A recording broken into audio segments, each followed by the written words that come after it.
السلام علیکم. محمد اظہر صدیق اپنے پروگرام پولیٹیکل ڈائریز کے ساتھ حاضر خدمت ہے.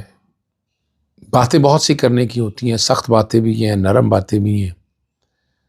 اور پاکستان تحریک انصاف کی سوشل میڈیا ٹیم میں جس میں بیرسٹر گوہر اور بڑے بڑے ہیں ان سب کو بلایا ہوا تھا. پیکا لاؤ میں ترامیم تو اب ہوئی ہیں نا، تو اس کا اطلاق ماضی سے کیسے کر رہے ہیں؟ فنڈنگ کے بارے میں وہ تفصیلات ساری آپ سے بتائیں گے. توشہ خانہ کے قانون میں تبدیلیاں کیا لانا چاہتے ہیں؟ قوم کو بیوقوف بنا رہے ہیں. کرپشن تو رکی نہیں ہے، لیکن آپ کو بیوقوف بنانا چاہتے ہیں تو بیوقوف بنیں گے. پاکستان میں دہشت گردی جو ہے وہ بڑی ہے. اب جو مرضی آپ کہہ دیں، اب جس طرح مرضی ہم رانا ثناء اللہ پرویز خٹک والے معاملے میں کیا کہہ رہے ہیں، تو کہیں نہ کہیں نظر آ رہا ہے کہ مسلم لیگ نون اپنے لیے سپیس رکھنا چاہ رہی ہے. چلیں پہلے اسی پہ بات کر لیتے ہیں. آپ کو پتہ ہے پرویز خٹک کو وزیر بنانے کا فیصلہ نون لیگ کا نہیں، انہوں نے کہا ہے نون لیگ کی حکومت ہوئی تو پرویز خٹک نون لیگ کی یعنی کابینہ کا حصہ نہ ہوتے، اور نہ مسلم لیگ سے تعلق ہے. اور محسن نقوی خود بتائیں ان کا تعلق کہاں سے ہے. اور سینیٹر کاف لیگ اور آصف زرداری، انہیں بطور کا سینیٹر کاف لیگ اور آصف زرداری نے سپورٹ کیا. اور یہاں پارٹیوں کا ذکر وہ کر رہے ہیں، لیکن جو محسن نقوی پارٹی اس کا ذکر تو نہیں کر رہے. ہر ایک کو پتہ ہے کہ اس وقت محسن نقوی کی پارٹی سارا گیم پلان سارا چل وہی رہا ہے، اور اسی کے ہاتھوں یہ ساری سمجھ میں آ رہی ہے بات. تو رانا ثناء اللہ اب یہ ان کی بنیادی خیال ہے عوام میں کو پذیرائی ان چیزوں کے حوالے سے ہوگی. عوام کو سمجھ آ گئی ہے کہ کون ہے یہ، صرف اقتدار کے بھوکے ہیں، اقتدار میں قبضہ کیسے رکھنا ہے وہ سارے معاملات وہ دیکھ رہے ہیں اور اسی کا ایڈوانٹیج لے رہے ہیں. یاد رکھیے گا مقصد واضح ہے، انہوں نے اور کچھ نہیں ہے، انہیں اس سے کوئی تعلق نہیں ہے کہ کل کیا ہونا ہے یا کیا نہیں ہونا. ملک چل رہا ہے نہیں چل رہا، بتا دیں ملک کہاں کھڑا ہے اس وقت. ملک کی معاشی حالت آپ کے سامنے 70 سالوں سے آئے جائے ملک کہاں کھڑا ہے. میں نے بار بار ذکر کرتا ہوں افغانستان کی کرنسی کا یا انڈین کی کرنسی کا، وہ آپ کے لیے پیرامیٹر. اور دیکھیں، اور سیکیورٹی کے کیمرے میں وہ دیکھ رہا تھا BBC کا آرٹیکل، وہ بڑا حیران کن آرٹیکل ہے. یعنی 90,000 جو ہیں مختلف کیمرے ہیں جو کابل میں لگائے ہیں اور 60 لاکھ لوگوں کی مانیٹرنگ کر رہے ہیں. BBC نے بڑا زبردست آرٹیکل لکھا ہے اس کے اوپر. وہ اس کو نیگیٹو سینس میں بھی لے رہے ہیں، پازیٹیو سینس میں بھی لے رہے ہیں. یعنی توشہ خانہ کے قانون میں جو ترمیم کی ہے، خواجہ آصف صاحب نے جو بتایا، اگر قوم کو ٹرک کی بتی کے پیچھے لگانا تو نہیں میں کہتا چاہتا. چلیں اس سے پہلے جو میں آپ کے سامنے ایک بات، جو منفی پروپیگنڈا کے حوالے سے جو بات ہے، بیرسٹر گوہر سمیت متعدد رہنما جو ہے نا JIT کے سامنے پیش ہوئے. اور یہ مشترکہ JIT ٹیم ہے، اور ڈان کہ JIT نے 1.5 گھنٹے تک پوچھ گچھ کی. انہوں نے کہا تمام اداروں کا احترام کرتے ہیں، کسی بھی ادارے کے ساتھ خلیج نہیں ہے. اٹھائے گئے سخت سوالات گئے تھے، اور سوشل میڈیا کے متعلق سوالات پر بانی تحریک انصاف سے بھی ڈسکس کریں گے.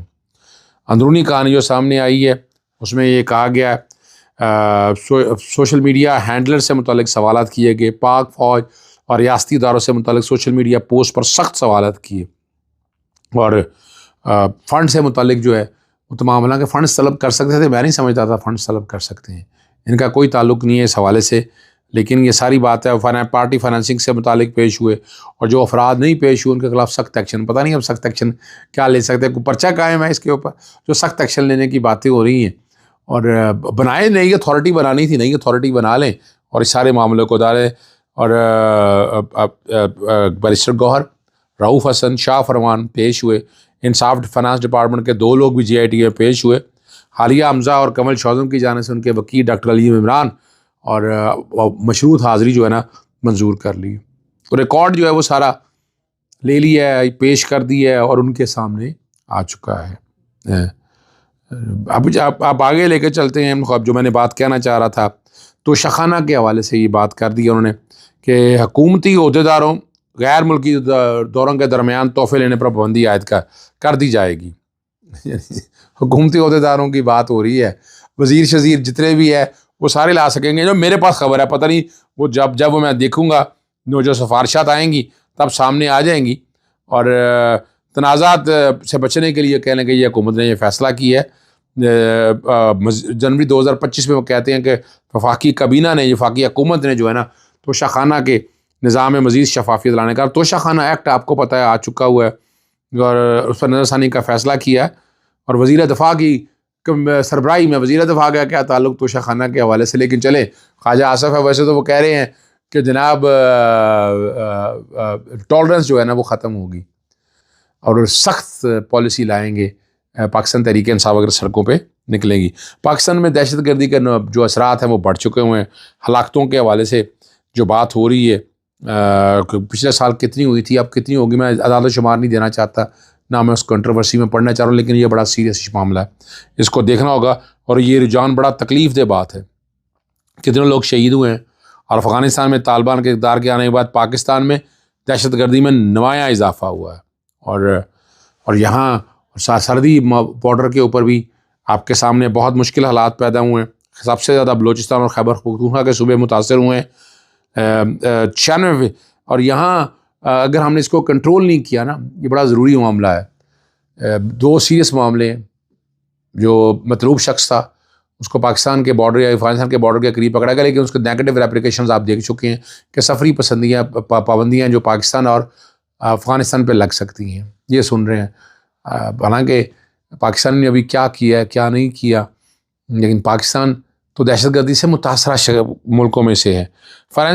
جو فرانسیسی نیوز ایجنسی ہے، انہوں نے کہا کہ حماس کے سینئر رہنما باسم نعیم نے صدر ٹرمپ کے نام ایک کھلے خط میں انہوں نے اسرائیلی قیدیوں کے ناقابل برداشت مصائب کی بات کی ہے، اور آزاد فلسطینی سیاسی قیدیوں کی سطح پر احترام کرنا چاہیے، اور کہانیوں کے لیے انہوں نے کہا جی وقت دینا چاہیے، اور تقریباً 9500 کے قریب فلسطینی جو قیدی ہیں اسرائیلی جیلوں میں قید ہیں، اور جمعرات کو ٹرمپ نے اوول آفس میں 8 سابق اسرائیلی قیدیوں سے ملاقات کی، اور 19 جنوری کو نافذ ہونے والے جنگی معاہدے کے تحت رہا کیا گیا تھا۔ اب فلسطینی تکلیف میں ہے، دقت میں ہے، اور اللہ کرے کہ یہ اگر ہم سمجھ سکیں تو ہمیں شاید آسانی ہو سکے، لیکن پاکستان میں مہنگائی جو ہے ان کی شرح میں خاطر خواہ اضافہ ہونے جا رہا ہے، جو بات سمجھ میں آ رہی ہے۔ اس کی مین وجہ یہ کیا ہے، نئے وزیروں اور مشیروں ان کے ترقیاتی فنڈز ہونے کے بعد کیا جائے گا، اور علی پرویز ملک کو وفاقی وزیر پیٹرولیم غالباً بتا رہے ہیں بنا دیا گیا ہے، مصدق ملک کو موسمیاتی وزیر بنا دیا گیا۔ مصدق ملک میں جہاں تھا انہوں نے LPG کے حوالے سے جو پالیسی امپورٹ کی رکھی ہے، لوکل LPG انہوں نے بند رکھی، اور اس کا ملک کو کتنا نقصان ہوا یہ آنے والے دنوں میں آپ دیکھتے رہیں گے۔ اب بہت سے لوگ جو وزیر بنائے گئے ہیں، سب سے جو مزدار بات ہے، وزارت داخلہ کے 3 وزراء محسن نقوی بھی آ گئے، اور طلال چودھری وزیر مملکت، اور پرویز خٹک جو ہیں وہ مشیر خٹک ہوں گے۔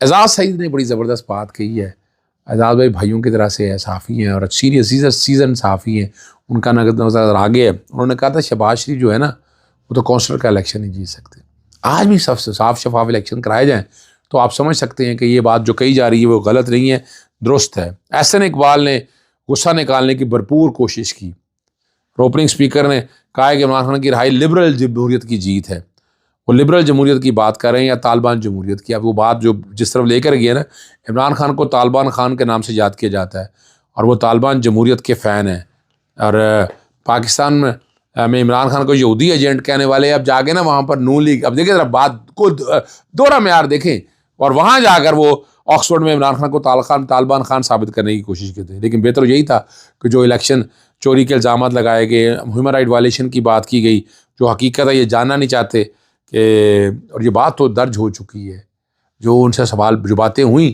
وہ آکسفورڈ کے آرکائیو میں درج ہو چکی ہے۔ محمد حنیف نے بڑی زبردست بات کی، انہوں نے کہا اگر آپ ڈرائیو کرنا چاہتے ہیں نا، یہاں پر ایکشن لینا ہے تو 700 غیر قانونی کمرشل پلازا بلڈنگز ہیں ان کے، اور باقی کچھ اور چیزوں کے بارے میں انہوں نے ذکر کیا کہ اگر آپ واقعی ہیں چاہتی ہیں تو وہ ذرا دیکھتے ہیں کہ کیسا ہوگا اور کیا دیکھنے والی بات ہے۔ ایک بات اور ہے، مبارک زیب کو قبائلی امور کا جو ہے نا وہ مشیر بنا دیا گیا ہے، اور ایک نیا باب جو شروع ہو چکا ہے۔ ایک طرف جو میں نے وزیر داخلہ جو ہیں، وزیر مملکت جو ہیں وہ سارے بنا گلے، اور یہ ہو سکتا ہے کہ بے چینی اور صوبائی پرستیت کو فروغ نہ دینا جائے۔ 2018 میں 25ویں آئینی ترمیم سے قبل جو ہے قبائلی علاقے جو ہے خیبر پختونخوا حکومت میں ضم ہو چکے ہوئے ہیں، اور مبارک زیب کو یہ اس جگہ پر لانے کا مقصد کیا ہے؟ وہ اپنے بھائی کے حوالے سے بات ہوتی ہے کہ PTI کے حوالے سے وہ لڑے الیکشن، لیکن اس کے بعد کہاں چلے گئے یہ سارا کچھ سامنے ہے۔ لیکن لگ یہی رہا ہے کہ آگے یہ کوئی لڑائی کا ماحول پیدا ہو رہا ہے.